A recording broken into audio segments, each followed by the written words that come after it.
Hello नमस्कार, आप सभी का बहुत-बहुत स्वागत है हमारे चैनल पर।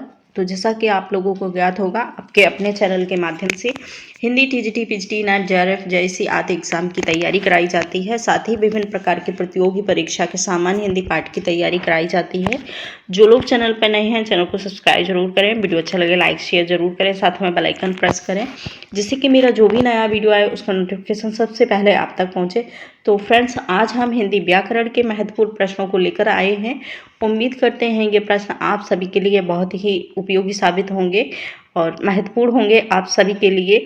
तो चलिए बिना कुछ देरी करते हुए हम इन प्रश्नों को अटेम्प्ट करेंगे और देखेंगे प्रश्न कौन से महत्वपूर्ण हैं। और सभी से रिक्वेस्ट है वीडियो को लास्ट तक ज़रूर देखिएगा, क्योंकि अगर प्रश्नों को छोड़ देंगे और तो आपका नुकसान होगा और आप सही से उन प्रश्नों को नहीं सॉल्व कर पाएंगे, क्योंकि आपके लिए ये प्रश्न बहुत ही एग्ज़ाम के आधार पर ही बनाए गए हैं। इनका जो आधार है बिल्कुल सेम एग्ज़ाम का आधार रखा हुआ है, ना कि एक प्रैक्टिस सेट मात्र। तो एग्ज़ाम के आधार पर इन प्रश्नों को हमने रखा है, इन प्रश्नों को कलेक्ट किया है, जिस आधार पर एग्ज़ाम में प्रश्न बनते हैं। कहीं भाषा का थोड़ा सा होता है, उसी आधार पर भाषा को भी हमने चेंज किया है। तो चलिए देखते हैं। पहला प्रश्न है, निम्नलिखित में से कौन सा मूल दीर्घ स्वर नहीं है। महत्वपूर्ण प्रश्न है, थोड़ा सा आप समझने की कोशिश करिएगा। मूल दीर्घ स्वर नहीं है, ठीक है। इसमें मूल दीर्घ स्वर पूछा है। वैसे तो हम सभी को मालूम है मूल जो स्वर होते हैं वो केवल 4 होते हैं, ठीक है। मूल स्वर 4 होते हैं, अ, ई, उ और रे। इस प्रकार से 4 मूल स्वरों को हमने रखा है। इन्हें मूल स्वर भी कहते हैं और इन्हें ह्रस्व स्वर भी कहते हैं, ठीक है।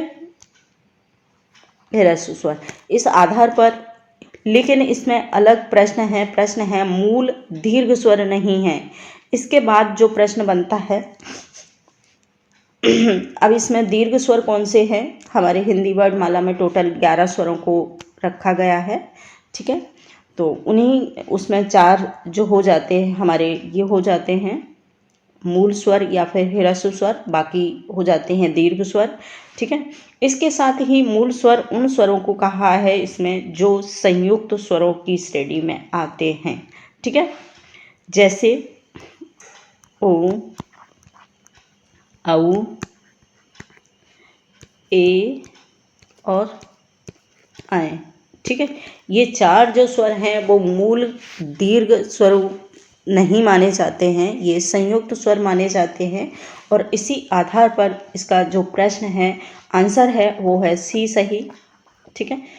जो ओ है वो एकदम राइट आंसर है। इसके बाद नेक्स्ट दूसरा प्रश्न है, हिंदी में ध्वनियाँ कितने प्रकार की होती हैं। अब थोड़ा सा देख के हमें कंफ्यूज हो जाएगा कि भैया हमने ध्वनियाँ तो हिंदी में नहीं पढ़ी हैं और ये कौन सा प्रश्न बन गया है। लेकिन कॉमन सा प्रश्न है, केवल भाषा ही थोड़ा सा अंतर है भाषा का, तो समझने की कोशिश करिएगा, ठीक है। ऑप्शन है 2 है, 4 है, 5 है और 6 है। 4 ऑप्शन है, तो आंसर जो हो जाएगा हमारा 2 सही हो जाएगा, स्वर और व्यंजन, ठीक है। व्यंजन, ये 2 ही प्रकार होते हैं हमारी हिंदी वर्णमाला की ध्वनियों के, ठीक है। तो स्वर और व्यंजन राइट आंसर हमारा हो जाएगा ये सही, ठीक है। इसके बाद है नेक्स्ट दूसरा प्रश्न है, मात्रा के आधार पर स्वर कितने प्रकार के होते हैं। महत्वपूर्ण प्रश्न है।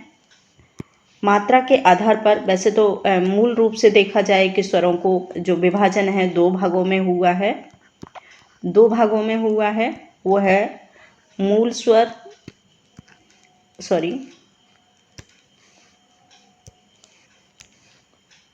2 भागों में हमारे जो वर्णमाला का विभाजन हुआ है 2 भागों में हुआ है। एक है मूल स्वर या फिर ह्रस्व स्वर, दूसरा है दीर्घ स्वर। ये 2 प्रकार से हमारी जो भाषा में स्वरों का विभाजन है 2 प्रकार से हुआ है, लेकिन मात्रा के आधार पर करते हैं तो कहीं ना कहीं 3 भागों में बांटते हैं इसको। ठीक है, पहला है मूल या फिर ह्रस्व स्वर, दूसरा दीर्घ स्वर, तीसरा जो है भाग वो है प्लुप्त स्वर। ठीक है,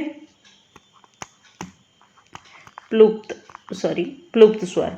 ठीक है, इस आधार पर हम 3 भागों में बांटते हैं। प्लुप्त स्वर कौन से होते हैं? जिन स्वरों में मूल स्वर से ज़्यादा, दीर्घ स्वर से ज़्यादा समय लगता है, उनको हम कहते हैं प्लुप्त स्वर।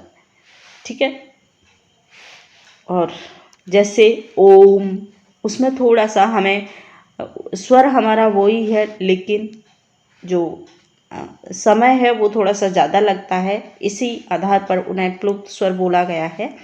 इसके साथ ही नेक्स्ट दूसरा प्रश्न है, जिना के आधार पर स्वर कितने प्रकार के होते हैं? महत्वपूर्ण प्रश्नों को सारे प्रश्नों को रखा हुआ है।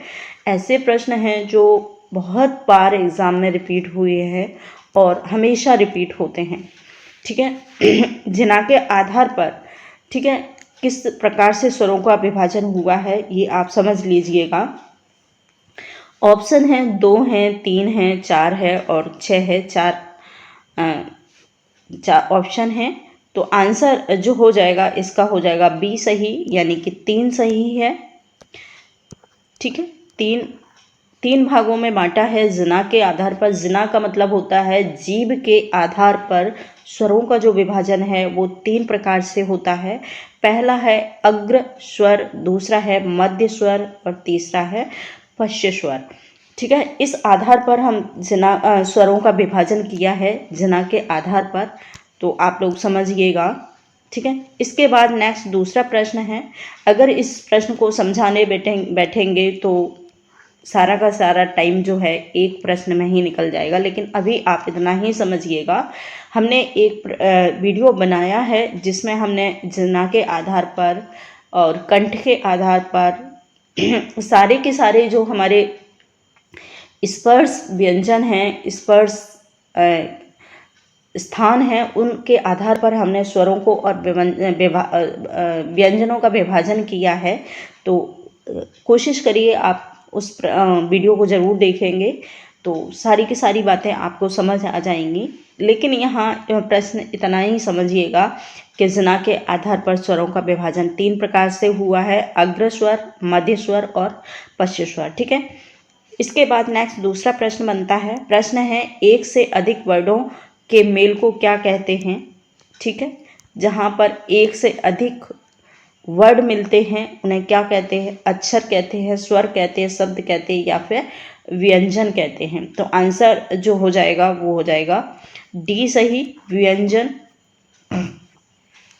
व्यंजन हमेशा किसी 2 वर्डों के मेल से ही बना है, क्योंकि का अगर हम कहेंगे तो इसमें 2 हैं, का प्लस अ। कोई भी हम हिंदी विभाजन का वर्णमाला का वर्ड लेंगे उसमें सब में मेल से ही बने हैं, किसी न किसी के मेल से बने हुए हैं। तो आप समझिएगा कि मेल को कहते हैं। ठीक है, एक से अधिक मेल को क्या कहते हैं? तो वो व्यंजन है।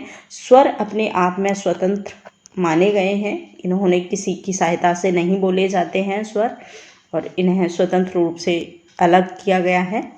व्यंजन लेकिन हमेशा स्वरों की सहायता से बोले जाते हैं। ठीक है, इसके बाद है प्रश्न नंबर 6, ई च झ जा झा आदि उच्चारण किससे होते हैं? आदि जो वर्ड हैं इनका उच्चारण किस स्थान से होता है ये हमको बताना है। ऑप्शन है कंठ से होता है, मूर्धन से होता है, ओष्ठ से होता है या फिर तालव्य से होता है। तो आंसर जो हो जाएगा वो हो जाएगा डी सही, तालव्य से ही ई च छ जा झा और या ये व्यंजन हैं, सारे के सारे तालव्य व्यंजन हैं। और इसका एक सूत्र है, सूत्र भी आप याद रखिएगा, ई चू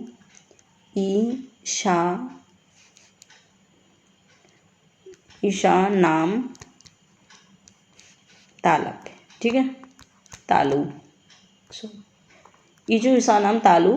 इस प्रकार से इस सूत्र को अगर हम याद करेंगे तो जो तालव्य व्यंजन के जितने भी वर्ड हैं, जितने भी स्वर हैं, जितने भी व्यंजन हैं, सारे के सारे आ जाते हैं। ई से आता है हमारा ई और ई दोनों हो। चा से आता है चा वर्ड के सारे व्यंजन, ठीक है। और शा से ये शीटी वाला सा आ जाता है और ये इसके साथ ही ये आते हैं ईचू ईशा नाम तालु। इस प्रकार से हम इन तालव्य व्यंजनों को याद कर सकते हैं सूत्र के आधार पर। तो आंसर हमारा जो हो जाएगा डी सही हो जाएगा, तालव्य, ठीक है। इसके बाद प्रश्न है हमारा 7। प्रश्न है जिनका उच्चारण स्वतंत्रता से होता है और जो व्यंजन के उच्चारण में सहायक होते हैं उसे क्या कहते हैं। वही प्रश्न है, बस भाषा थोड़ी चेंज है, लैंग्वेज का थोड़ा सा अंतर किया हुआ है इन प्रश्नों में, और उसी के आधार पर हम समझ सकते हैं कि इसका आंसर क्या हो सकता है। आप ज़रूर गैस करके बताइएगा। ऑप्शन है स्वर है, सर्वनाम है, संज्ञा है, उपसर्ग है, 4 ऑप्शन है। तो आंसर जो हो जाएगा वो हो जाएगा हमारा ए सही। स्वर हमेशा किसी की सहायता से नहीं बोले जाते हैं, ये हमेशा स्वतंत्र होते हैं अपने आप में उच्चारण करने के लिए। तो आंसर हमारा ए सही है, यानी कि स्वर। इसके बाद है प्रश्न नंबर 8। प्रश्न है निम्नलिखित में से कौन दीर्घ स्वर नहीं है। इसमें दीर्घ स्वर बताना है, तो आंसर जो हो जाएगा वो हो जाएगा, सॉरी इसमें थोड़ा सा गड़बड़ लग रहा है मुझे। इसका जो आंसर है वो है ए सही, ई, यानी कि ये दीर्घ स्वर नहीं है। इसमें आंसर गलत दिया हुआ है, तो आप लोग इसको माइंड ना करें। इसका जो आंसर राइट आंसर वो होगा ए सही, क्योंकि जो ए है यानी कि ई है, ये है एक मूल स्वर है, यानी कि ह्रस्व स्वर है। बाकी ये तीनों स्वर मूल स्वर में आते हैं, और आंसर जो होगा वो होगा फर्स्ट ए सही, ठीक है। इसके बाद नेक्स्ट दूसरा प्रश्न है निम्नलिखित में से कौन अंतस्थ व्यंजन कौन सा है। ये 2 बार कौन लिखा हुआ है, तो इसलिए आप इसको कट कर दीजिएगा इस वाले को, ठीक है। अंतस्थ व्यंजन कौन सा है तो समझ सकते हैं आप लोग।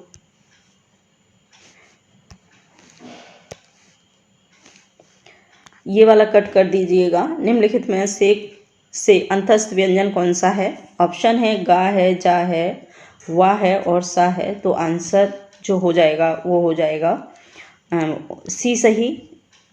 अंतस्थ व्यंजन हमारे 4 होते हैं, य, र, ल और वा। ये 4 अंतस्थ व्यंजनों की श्रेणी में आते हैं, तो आंसर हमारा हो जाएगा सी सही, ठीक है। इसके बाद है प्रश्न या का उच्चारण स्थान क्या है। महत्वपूर्ण प्रश्न है। या का उच्चारण स्थान ऑप्शन है ओष्ठ है, दांत है, मूर्ध है, तालु है, 4 ऑप्शन है। तो ऊपर हमने जो उसका सूत्र दिया हुआ था ईचू यशा नाम तालु, ठीक है। तो इसमें या और श दोनों ही आते हैं, और ई और ई ये इस प्रकार से तालु में आ जाते हैं, बाकी चा वर्ड के सारे व्यंजन, ठीक है। तो आंसर जो हो जाएगा डी सही हो जाएगा, या, ठीक है, तालु। इसके बाद प्रश्न है नेक्स्ट दूसरा प्रश्न है काकल्य वर्ड कौन सा है। महत्वपूर्ण प्रश्न है। काकल्य वर्ड बहुत बार आता है, और बस थोड़ा सा कन्फ्यूजन की वजह से ये हमेशा छूट जाते हैं बच्चों से। तो कोशिश करिए इन जो लैंग्वेज को ध्यान में रखिएगा। काकल्य वर्ड कौन सा है। ऑप्शन है या है, शा है, हा है और है ड़ा, ठीक है। 4 है ऑप्शन है। तो आंसर जो हो जाएगा हमारा हा हो जाएगा। हाग एक काकल व्यंजन में आता है। ठीक है, आंसर हमारा सी सही हो जाएगा। इसके बाद है नेक्स्ट दूसरा प्रश्न। प्रश्न है अंतस्थ और ऊष्म में कितने वर्ण होते हैं? अंतस्थ और ऊष्म व्यंजन टोटल कितने होते हैं ये पूछा है।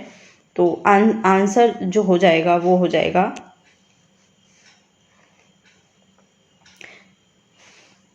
अंतस्थ व्यंजन हमारे 4 होते हैं, य, र, ला और व। ठीक है, ऊष्म व्यंजन भी हमारे 4 होते हैं, वो होते हैं श, श और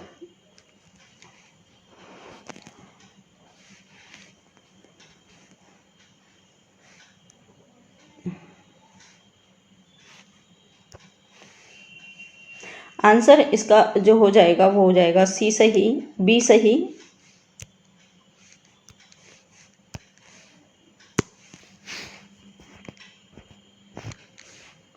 यानी कि आंसर हो जाएगा हमारा सी सही 8। 4 हमारे संयुक्त व्यंजन होते हैं और अंतस्थ व्यंजन होते हैं और 4 होते हैं हमारे ऊष्म व्यंजन। ऊष्म व्यंजनों में तीनों हमारे शा आ जाते हैं, शा, शा और ह। इस प्रकार से ऊष्म व्यंजन हो जाता है हमारे 4 ये और 4 ये। आंसर हो जाएगा हमारा 8। ठीक है, इसके बाद नेक्स्ट दूसरा प्रश्न है ऊष्म व्यंजन कौन सा है? महत्वपूर्ण प्रश्न है, ऊष्म व्यंजन कौन सा है ये बताना है। ऑप्शन है हा है, ला है, मा है और जा है। तो ऊपर हमने बताया है कि आंसर हमारा हो जाएगा हा सही। इसके बाद नेक्स्ट दूसरा प्रश्न है हिंदी भाषा में कुल कितने वर्ड लिपियां हैं? महत्वपूर्ण प्रश्न है, वर्ड लिपियां कितनी हैं, यानी कि कितने वर्ड हैं ये बताना है। ऑप्शन है 40 हैं और 30 हैं, 45 हैं, 52 हैं। तो आंसर डी सही हो जाएगा। 52 हमारे टोटल वर्ड हैं हिंदी वर्ड माला में, जिसमें 11 स्वर हैं, 25 स्पर्श व्यंजन हैं, 4 संयुक्त व्यंजन हैं, 4 ऊष्म व्यंजन हैं और 3 संयुक्त व्यंजन हैं, 4 ऊष्म व्यंजन हैं। इस प्रकार से इसका विभाजन हुआ है। इसके बाद है प्रश्न नंबर 15। प्रश्न है जब एक ही ध्वनियों का द्वित्व हो जाए तब वह क्या कहलाती हैं? महत्वपूर्ण प्रश्न है, इस प्रश्न को आप जरूर समझिएगा। ऑप्शन है संयुक्त ध्वनियाँ हो जाती हैं, युग्मक ध्वनियाँ हो जाती हैं और संपृक्त ध्वनियाँ हो जाती हैं या फिर पारस्परिक ध्वनियाँ हो जाती हैं। तो आंसर जो हो जाएगा वो बी सही हो जाएगा। युग्मक ध्वनियों की श्रेणी में आ जाती हैं जब ध्वनियाँ का द्वित्व हो जाता है। तो आंसर हमारा बी सही है। इसके बाद आज इतना ही फ्रेंड्स। नेक्स्ट दूसरे वीडियो में हम और व्याकरण संबंधी महत्वपूर्ण प्रैक्टिस सेट को लेकर आएंगे। तो सभी से निवेदन है एक कमेंट ज़रूर करके जाइएगा।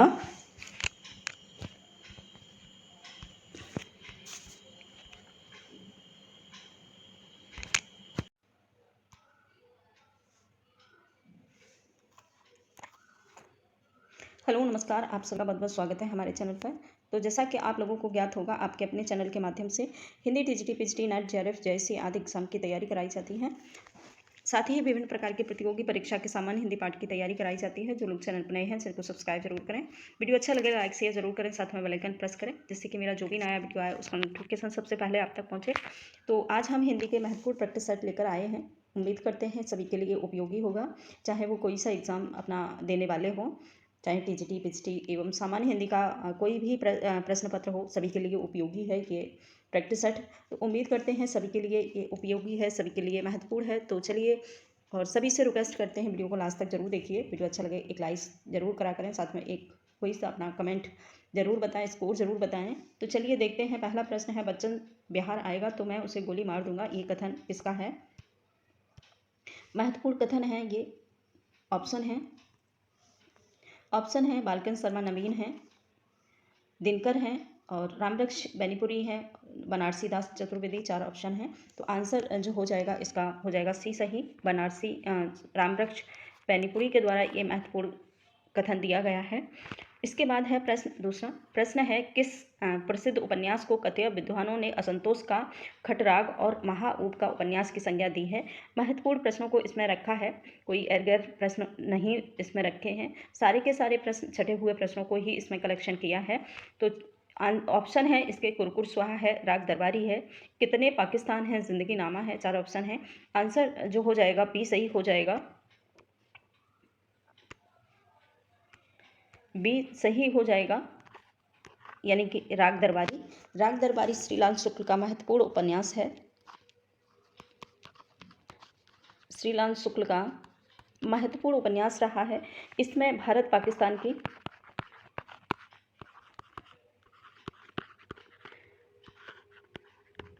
पाकिस्तान विभाजन पर आधारित ये उपन्यास है और इसी में बहुत सारे ऐसे जो कथन हैं जो लोगों को के लिए मतलब ठीक नहीं है, उन्होंने उनके नज़र में वो ठीक नहीं है और उसी को देखते हुए ये कथन कहा गया है कि ये जो उपन्यास है वो असंतोष का है, खटराग है, महाऊब है, ऐसी संज्ञा दी है विद्वानों के अनुसार। और तो ये आंसर इसका हो जाएगा राग दरबारी। ठीक है। इसके बाद है प्रश्न दूसरा। प्रश्न है हंस पत्रिका का नामकरण करने का श्रेय किस विद्वान को दिया जाता है। हंस पत्रिका प्रकाशित हुई थी 1930 में। 1930 में प्रकाशित हुई थी हंस पत्रिका और इसका प्रकाशन जो किया था प्रेमचंद्र ने किया था। प्रेमचंद के द्वारा किया गया था इसका प्रकाशन। ठीक है। और इसके जो प्रेमचंद ने इसका प्रकाशन किया है 1900। कभी कभार क्या होता है कि ये पूछ लिया जाता है कि प्रेमचंद ने इसका जो प्रकाशन किया था हंस पत्रिका का वो कब से कब तक किया था, तो इसीलिए सारी जानकारी होना ज़रूरी है। तो इन्होंने इसका हंस पत्रिका का प्रकाशन 1936 से लेकर के 86 तक प्रकाशन किया है। इसके बाद 86 के बाद किया था 86 के बाद किया है राजेंद्र यादव ने। तो इन्होंने किया है लगभग 2013 तक राजेंद्र यादव इसके प्रकाशक रहे हैं। इसके बाद इनकी बेटी ने इनका प्रकाशन किया है इसी पत्र का। इनकी बेटी का नाम है रचना यादव आज अगर देखा जाए तो हंस पत्रिका की प्रकाशित करती हैं। तो आंसर जो हो जाएगा इसका प्रेमचंद हो जाएगा। महत्वपूर्ण प्रश्न है, रिपीटेड प्रश्न है, बहुत बार ये आता है प्रश्न। आंसर इसका ए हो जाएगा। इसके बाद है प्रश्न दूसरा। मतवाला सप्ताह के किस दिन प्रकाशित हुआ करता था। मतवाला महत्वपूर्ण प्रश्न साप्ताहिक पत्र है। पूछा है ये किस दिन प्रकाशित हुआ करता था, यानी कि सप्ताह के कौन से दिन इसका जो प्रकाशन होता था, किस दिन निकलता था। ऑप्शन है सोमवार है, बुधवार है, गुरुवार है और शनिवार है। तो आंसर जो हो जाएगा ये डी सही हो जाएगा, यानी कि शनिवार के दिन ये मतवाला का प्रकाशित होता था, निकलता था और ये निराला के द्वारा निकाला गया है। निराला के द्वारा कलकत्ता से निकाला गया था। कलकत्ता से इसका प्रकाशन होता था, निराला के द्वारा निकाला गया था, सूर्यकांत त्रिपाठी निराला। और तो आंसर इसका हो जाएगा डी सही, यानी कि शनिवार। इसके बाद देखते हैं दूसरा प्रश्न है मृदुला गर्ग को उनके किस उपन्यास के लिए गिरफ्तार किया गया था। महत्वपूर्ण प्रश्न है ये प्रश्न, आप जरूर नोट करें अपने नोट्स में। अगर कोई लिख रहे हैं, जो लोग लिख रहे हैं वो नोट कर लें और जो लोग नहीं लिख रहे हैं वो भी लोग अपने नोट्स में ऐड करें इस प्रश्न को, क्योंकि महत्वपूर्ण प्रश्न है, कहीं कभार ही मिल पाते हैं। और तो किस इनका उपन्यास था कौन सा, उसके लिए इन्हें गिरफ्तार किया गया था। ऑप्शन है मिलजुल मन, मैं और मैं, कठगुलाब, चितकोबरा। तो आंसर जो हो जाएगा इसका हो जाएगा डी सही। चितकोबरा के लिए इन्हें गिरफ्तार किया गया था मृदुला गर्ग को। ये महत्वपूर्ण इनका उपन्यास है। ठीक है। इसके बाद है प्रश्न दूसरा। प्रश्न है छायावादी कवियों को प्रवासी कवि की संज्ञा प्रदान की थी। ऐसा बोला जाता है कि जो छायावादी कवि उन्हें न कह करके प्रवासी कवि कहा है, ये हमें बताना है किसने कहा है। ऑप्शन है रामचंद्र शुक्ल ने कहा है, नागेंद्र ने कहा है, दिनकर ने कहा है या फिर नंद दुलारे वाजपेयी ने कहा है। 4 ऑप्शन है। तो आंसर जो हो जाएगा हमारा हो जाएगा सी सही, दिनकर के द्वारा ऐसा माना गया है कि जो छायावादी कवि हैं उन्हें छायावादी कवि न कह करके उन्हें प्रवासी कवि कहेंगे तो ज़्यादा उपयोगी साबित होगा, ज़्यादा अच्छा होगा। तो आंसर हो जाएगा दिनकर। ठीक है। इसके बाद है प्रश्न दूसरा। प्रश्न है कडप्पा के गुरु कौन थे। हमारे जो कडप्पा के गुरु कौन थे, ये हमें बताने हैं। ठीक है, ऑप्शन है सरप्पा थे, कुरुप्पा थे, लुइप्पा थे या फिर जालंधर थे। ये हमारे के सारे सिद्ध जो सिद्ध गुरु थे, सिद्ध कवि हैं, उन सभी कवियों के इनका जो है सिद्ध कवियों के नाम हैं। ठीक है, इनकी संख्या 84 है। सिद्धों की संख्या 84 मानी गई है, जिसमें सबसे प्रमुख जो हैं वो सरहप्पा को माना जाता है। ठीक है, तो पूछा है कडप्पा के गुरु कौन थे, तो आंसर इसका जो हो जाएगा वो हो जाएगा डी सही, जालंधर को ही कडप्पा का गुरु माना गया है। ठीक है, इसके बाद नेक्स्ट दूसरा प्रश्न है काव्य हेतु कितने माने गए हैं। महत्वपूर्ण प्रश्न है, काव्य हेतु बहुत बार प्रश्न बनता है। ऑप्शन है 3 है, 4 हैं, 5 हैं और 6 हैं। 4 ऑप्शन है, तो आंसर हो जाएगा, हम सभी लोग जानते होंगे 3 है आंसर, और फर्स्ट सही हो जाएगा यानी कि 3। ठीक है, और ये होते हैं इनका जो 3 है, पहला है प्रतिभा, दूसरा है व्युत्पत्ति, तीसरा है अभ्यास। इस प्रकार से काव्य के 3 हेतु माने गए हैं। इनका होना काव्य में बहुत ज़रूरी होता है। प्रतिभा के बिना काव्य की रचना नहीं की जा सकती, अभ्यास के बिना नहीं, और जब तक हम ये नहीं सोचेंगे कि क्या करना है, किस चीज़ की ज़रूरत है, किस पे हमें कविता लिखना है, तब तक हम कविता को, काव्य को नहीं लिख सकते हैं। तो ये काव्य के प्रमुख विद्वानों के द्वारा 3 हेतु बताए गए हैं, आप सभी लोग इसे ऐड कर लेंगे। इसके बाद है दूसरा प्रश्न है भरत मुनि ने रस, गुण, दोष, अलंकार का सही क्रम क्या माना है। महत्वपूर्ण प्रश्न है, इसमें बहुत सारे प्रश्नों को लिया गया है, बहुत सारे प्रश्न में छिपे हुए हैं। देखने में साधारण सा प्रश्न है, लेकिन साधारण है नहीं है, इसमें टोटल 4 प्रश्नों को ऐड किया गया है, तो इसीलिए थोड़ा सा महत्वपूर्ण बन जाता है ये प्रश्न। इसके ऑप्शन हैं 8, 10, 10 और 4, फिर है 8, 8, 16, 4, दूसरा है सी ऑप्शन 9, 10, 16 और 3, चौथा है लास्ट ऑप्शन, वो है 8, 10, 20 और 4। तो आंसर इसका हो जाएगा फर्स्ट सही हो जाएगा। इसमें है 8 रस माने हैं, 8 इन्होंने रसों की संज्ञा दी है भरत मुनि ने, टोटल 8 रस माने हैं, आप लोग इसे नोट कर लें। रस, भरत मुनि ने टोटल 8 रस माने हैं, और शांत रस को इन्होंने रस की श्रेणी में नहीं रखा है, और ये शांत रस को रस नहीं मानते हैं। इन्होंने जो अपने भरतनाट्य में अगर रसों का उल्लेख किया है तो 8 ही रस इन्होंने बताए हैं। इसके बाद आता है 10 गुण माने हैं काव्य के। ठीक है, और 10 ही माने हैं इन्होंने काव्य के दोष। ठीक है, 10 ही काव्य के दोष माने हैं। बचता है लास्ट आंसर, वो है 4 इन्होंने अलंकार माने हैं, 4 अलंकार माने हैं, तो आंसर हमारा हो जाएगा फर्स्ट सही। ठीक है, इसके बाद प्रश्न बनता है दूसरा प्रश्न है देवकीनंदन खत्री का उपन्यास चंद्रकांता संतति कितने भागों में प्रकाशित है। महत्वपूर्ण प्रश्न है ये इनका, और ये महत्वपूर्ण इनका उपन्यास है चंद्रकांता संतति, बहुत ही फेमस रहा है देवकीनंदन खत्री का। इन्होंने तिलस्मी उपन्यासों की रचना की है, तिलस्मी और जासूसी उपन्यास लिखे हैं मोस्टली देवकीनंदन खत्री ने। जासूसी उपन्यासों को इन्होंने लिखा है और तिलस्मी उपन्यासों को ही लिखा है। तो इसमें इनका जो उपन्यास है चंद्रकांता संतति, ये है एक तिलस्मी उपन्यास की श्रेणी में आता है। तो पूछा है इनके कुल कितने भागों में प्रकाशित रहा है ये महत्वपूर्ण उपन्यास। तो आंसर है ऑप्शन है 16 है, 21 है, 24 है और 26 है। तो आंसर जो हो जाएगा इसका हो जाएगा 24 टोटल भागों में प्रकाशित किया है इन्होंने अपने इस उपन्यास को।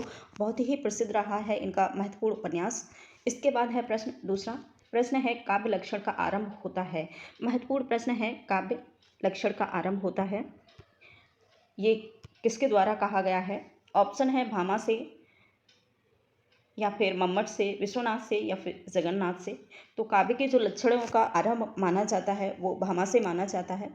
ठीक है, आंसर इसका फर्स्ट सही हो जाएगा भामा। इसके बाद है प्रश्न दूसरा अपने अपने पिंजरे किसकी कृति है।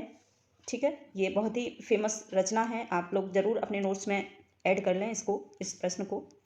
बहुत महत्वपूर्ण रचना है ये, अपने अपने पिंजरे। ऑप्शन है ओम प्रकाश वाल्मीकि हैं, सूरजपाल हैं, मोहनदास नेमिष राय हैं, या फिर रमानाथ अवस्थी हैं। 4 ऑप्शन हैं। तो आंसर जो हो जाएगा इसका हो जाएगा सी सही। मोहनदास नेमिष राय के द्वारा ही ये उपन्यास लिखा, वो कृति लिखी गई है।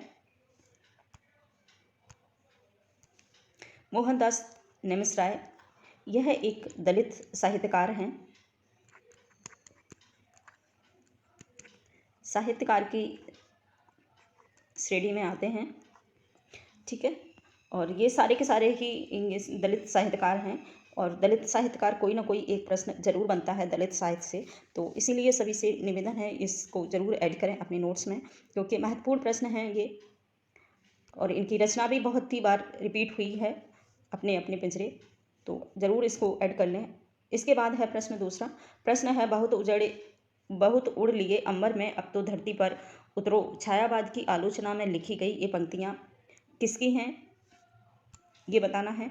ऑप्शन है नामवर सिंह की हैं, मुकुटधर पांडे की हैं, पद्म सिंह शर्मा कमलेश की हैं, या फिर रामधारी सिंह दिनकर की हैं। तो आंसर इसका हो जाएगा पद्म सिंह शर्मा कमलेश के द्वारा ये छायावाद के लिए महत्वपूर्ण पंक्तियाँ लिखी गई हैं, और आंसर इसका हो जाएगा सी सही, पद्म सिंह शर्मा कमलेश। इसके बाद है प्रश्न दूसरा। किस विद्वान ने मिश्र बंधु विनोद को बड़ा भारी कवित संग्रह या फिर प्रकांड कवि व्रत संग्रह कहकर उल्लेख किया है। अच्छा सब प्रश्न है, ऐतिहासिक प्रश्न है, हिंदी साहित्य के इतिहास से रिलेटेड है। तो ऑप्शन है नागेंद्र हैं, रामचंद्र शुक्ल हैं, और महावीर प्रसाद द्विवेदी हैं, हरिशंकर प्रसाद द्विवेदी हैं, हजारी प्रसाद द्विवेदी हैं, सॉरी। 4 ऑप्शन हैं। तो आंसर जो हो जाएगा इसका हो जाएगा रामचंद्र शुक्ल। आंसर हो जाएगा इसका फर्स्ट सही, रामचंद्र शुक्ल। रामचंद्र शुक्ल के द्वारा ही ये कथन उल्लेखित किया गया है। इन्होंने मिश्र बंधु विनोद के विषय में कहा है। ठीक है, इसके बाद है प्रश्न 15। प्रश्न है किसने ये कहा कि अभिधा उत्तम काव्य है। महत्वपूर्ण ये प्रश्न है, दूसरे ढंग से घुमा के बोल दिया है, बस से बहुत बार ये प्रश्न रिपीट हुआ है। अभिधा उत्तम काव्य है, मध्य लक्षणाहीन, ऐसे करके ये पंक्तियाँ हैं। ऑप्शन है कुमार भट्ट हैं, दूसरे भामा हैं, विश्वनाथ हैं, और देव हैं। तो आंसर जो हो जाएगा इसका हो जाएगा देव के द्वारा ये महत्वपूर्ण कथन दिया गया है। अभिधा उत्तम काव्य है, मध्य लक्षणाहीन। ठीक है, इसके बाद है प्रश्न दूसरा। प्रश्न है प्रेमचंद के बाद हिंदी कहानी को नवीन आयाम किसने प्रदान किया था। ऑप्शन है जैनेन्द्र हैं, यशपाल हैं, मोहन राकेश हैं, राजेंद्र यादव हैं। 4 ऑप्शन हैं। तो आंसर इसका हो जाएगा जैनेन्द्र। प्रेमचंद के बाद अगर किसी ने कहानियों का जो सबसे ज़्यादा प्रकाशन किया है, सबसे महत्वपूर्ण कहानी जो लोग साहित्य में प्रकाशित हुई हैं, लोकप्रिय हुई हैं, तो वो जैनेन्द्र हैं। जैनेन्द्र की बहुत सारी कहानियाँ ऐसी हैं जो प्रेमचंद की कहानियों से रिलेटेड मिलती जुलती हैं, तो इसीलिए इनको हिंदी कहानी का दूसरा आयाम माना जाता है, प्रेमचंद की कहानी, वो जैनेन्द्र की कहानियों को। तो आंसर हो जाएगा जैनेन्द्र। इसके बाद है प्रश्न दूसरा। प्रश्न है किसने इंदुमती को मौलिक कहानी मानकर शेक्सपियर के नाटक टेम्पेस्ट का छायानुवाद माना है। महत्वपूर्ण प्रश्न है ये, बहुत बार आता भी है ये प्रश्न, और आने लायक भी है ये प्रश्न, तो सभी से रिक्वेस्ट है इसको ऐड जरूर कर लें। ऑप्शन है बच्चन सिंह हैं, राजेंद्र यादव हैं, हजारी प्रसाद द्विवेदी हैं, और दूसरा ऑप्शन है नामवर सिंह। 4 ऑप्शन हैं। तो आंसर हो जाएगा इसका राजेंद्र यादव, बी सही। राजेंद्र यादव के द्वारा इंदुमती को जो किशोरीलाल गोस्वामी की प्रकाशित महत्वपूर्ण पहली कहानी मानी जाती है, उसे इन्होंने राजेंद्र यादव ने शेक्सपियर के जो नाटक है टेम्पेस्ट, उसका छाया अनुवाद माना है, और इन्होंने कहा है ये मौलिक कहानी के रूप में नहीं रह सकती क्योंकि ये अनुवादित कहानी है, ऐसा इनका मानना है राजेंद्र यादव का, इसीलिए ये प्रमुख बन जाती है प्रश्न। तो आंसर हमारा है राजेंद्र यादव। इसके बाद है नेक्स्ट दूसरा प्रश्न। शेक्सपियर के नाटक मैनचेस्टर और वेनिस भारतेंद्र ने किस नाम से अनुवाद किया है। ये महत्वपूर्ण है। भारतेंद्र के 2 प्रकार के नाटक भारतेंद्र ने लिखे हैं, एक अनुवादित और हैं मौलिक। मौलिक दो प्रकार के इन्होंने नाटक लिखे हैं। तो ये मौलिक वो अनुवादित नाटक में बताना है कि जो इन्होंने मैनचेस्टर और वेनिस किसका अनुवाद किया है, किस नाम से है उनका ये प्रमुख नाटक। ऑप्शन है नहुस है, प्रबोध चंद्रोदय है, दुर्लभ बंधु है और भारत दुर्दशा है। तो आंसर जो हो जाएगा इसका हो जाएगा दुर्लभ बंधु। ठीक है, दुर्लभ बंधु। दुर्लभ बंधु मैनचेस्टर और वेनिस का अनुवाद माना जाता है। शेक्सपियर का ये प्रमुख नाटक रहा है और उसी का इन्होंने अनुवाद किया है दुर्लभ बंधु के नाम से। ठीक है, इसके बाद है आहूत कहानी संग्रह के लेखक हैं, किसका है आहूत कहानी संग्रह। ऑप्शन है अज्ञे हैं, जनेन्द्र हैं, यशपाल हैं या फिर इलाचंद जोशी हैं। तो आंसर जो हो जाएगा डी सही, यानी कि 4 सही हो जाएगा, इलाचंद जोशी। इलाचंद जोशी के द्वारा ही ये महत्वपूर्ण कहानी संग्रह है आहूत। ठीक है, इसके बाद है नेक्स्ट दूसरा प्रश्न, काव्य की आत्मा किसे कहा जाता है, ये बताना है। ऑप्शन है रस है, अलंकार है, छंद है, उपयुक्त में से कोई भी नहीं। तो आंसर जैसा कि हम कह सकते हैं रस को, अगर काव्य को किसी चीज़ की महत्वपूर्ण सबसे ज़्यादा ज़रूरत है या फिर किसी काव्य उसके बिना आगे नहीं चल सकता है तो वो है रस। रस ही काव्य की आत्मा माना जाता है। इसके बाद है प्रश्न दूसरा, प्रश्न है भरत मुनि ने रससूत्र में निम्नलिखित में से किसका उल्लेख नहीं किया है। ठीक है, ये बताना है किसका उल्लेख नहीं किया है उन्होंने अपने जो रचना है। ठीक है, रस सूत्र में। ऑप्शन है स्थायी भाव है, विभाव है, अनुभाव है और व्यभिचारी भाव हैं। चार हैं ऑप्शन है। तो आंसर जो हो जाएगा विभाव। विभाव को इन्होंने अपने उसमें नहीं माना है, रस सूत्र में उसका उल्लेख नहीं किया है विभाव का। ठीक है, इसके बाद है नेक्स्ट दूसरा प्रश्न, प्रश्न है वृंदावनलाल वर्मा का नाटक निस्तार संबंधित है किससे, कृषक समस्या से है, नारी समस्या से, हरिजन समस्या से या फिर राजनीति दल बंद समस्या से है। 4 ऑप्शन हैं। तो आंसर जो हो जाएगा वो हो जाएगा नारी समस्या। वृंदावनलाल वर्मा एक बहुत ही समाज सुधारक के रूप में इन्होंने अपनी रचनाएं की हैं, साथ ही इन्होंने ऐतिहासिक नाटक और उपन्यास लिखे हैं, कहानियाँ लिखी हैं। वृंदावनलाल वर्मा एक ऐतिहासिक कथाकार माने जाते हैं। तो आंसर है बी सही, यानी कि इन्होंने निस्तार जो है नाटक है इनका, उसमें नारी समस्या का उल्लेख किया है। ठीक है, इसके बाद है प्रश्न दूसरा, प्रश्न है 23, शकुंतला नाटक से संबंधित असत्य कथन कौन सा है। ठीक है, शकुंतला नाटक जो है उसका संबंधित असत्य कथन बताना है। ऑप्शन है यह खड़ी बोली का प्रथम नाटक है, इसके लेखक का नाम लक्ष्मण सिंह है, यह एक मौलिक नाटक है और यह नाटक 1863 में लिखा गया था। तो आंसर जो हो जाएगा, असत्य कथन हमको बताना है तो आंसर हो जाएगा इसका कि यह एक मौलिक नाटक है। यह एक मौलिक नाटक नहीं है शकुंतला। ठीक है, यह कालिदास का जो नाटक है अभिज्ञान शाकुंतलम उसका अनुवादित रूप रहा है और ये लक्ष्मण सिंह के द्वारा लिखा हुआ है। लक्ष्मण सिंह के द्वारा ये लिखा हुआ महत्वपूर्ण नाटक है शकुंतला। ठीक है, तो आंसर इसका हो जाएगा सही। इसके बाद है प्रश्न दूसरा, पन्नाधाय के अलौकिक त्याग को ऐतिहासिक वृत्ति लेकर रचित नाटक राजमुकुट के लेखक कौन हैं। ये महत्वपूर्ण प्रश्न है। ये इसमें जो पन्नाधाय का एक महत्वपूर्ण नाटक रहा है उसको लेकर, उसकी रचना को लेकर दूसरा ये नाटक लिखा गया है राजमुकुट। बताना है ये किसका है। ऑप्शन है गोविंद बल्लभ पंत का है, दूसरा है उदय शंकर भट्ट का है, रुद्रदत्त शर्मा का है या फिर गया प्रसाद शुक्ल सनई का है। तो आंसर जो हो जाएगा इसका ए सही हो जाएगा, गोविंद बल्लभ पंत के द्वारा ये महत्वपूर्ण लिखा गया है नाटक। ठीक है, राजमुकुट। इसके बाद है प्रश्न लास्ट और महत्वपूर्ण प्रश्न है। तो उपेंद्र नाथ अस्क पहले नाटककार हैं जिन्होंने हिंदी नाटक को रोमांच के कटघरे से लेकर के आधुनिक भावबोध के साथ जोड़ा है। ये कथन किसका है। अच्छा सा कथन है, महत्वपूर्ण कथन है ये, और तो बताना है कि ये किसके द्वारा ये महत्वपूर्ण कथन दिया गया है। ऑप्शन है रामलाल शर्मा है और डॉक्टर राम कुमार वर्मा हैं और डॉक्टर नागेंद्र हैं, नंद दुलारी वाजपेयी हैं। 4 ऑप्शन हैं। तो आंसर जो हो जाएगा बी सही हो जाएगा, रामलाल शर्मा के द्वारा ये महत्वपूर्ण कथन दिया गया है उपेंद्र नाथ के विषय में। उपेंद्र नाथ अस्क पहले नाटककार हैं जिन्होंने हिंदी नाटक को रोमांच पहले ऐसे नाटककार माने जाते हैं उपेंद्र नाथ अस्क जिन्होंने रोमांच के कटघरे से निकाल करके भावबोध के साथ जोड़ा है। यानी कि पहले तो जो नाटक लिखे जाते थे वो एकदम ऐसे लिखे जाते थे जिसमें कोई एकदम चमत्कारिक घटनाओं को उल्लेखित किया जाता था जिससे आदमी रोमांचित हो जाए, लेकिन इन्होंने ऐसा नहीं किया। इन्होंने रोमांच की जो प्रवृत्ति थी नाटकों में जो चली आ रही थी पुरानी परंपरा के रूप में, उसे हटा करके इन्होंने भावबोध से जोड़ा है उन नाटकों को। तो ऐसा कहा है रामलाल शर्मा ने उपेंद्र नाथ के नाटकों के लिए। तो आज इतना ही फ्रेंड्स, नेक्स्ट दूसरे पार्ट में लेकर आएंगे आप सभी के लिए महत्वपूर्ण प्रैक्टिस सेट। तो थैंक यू।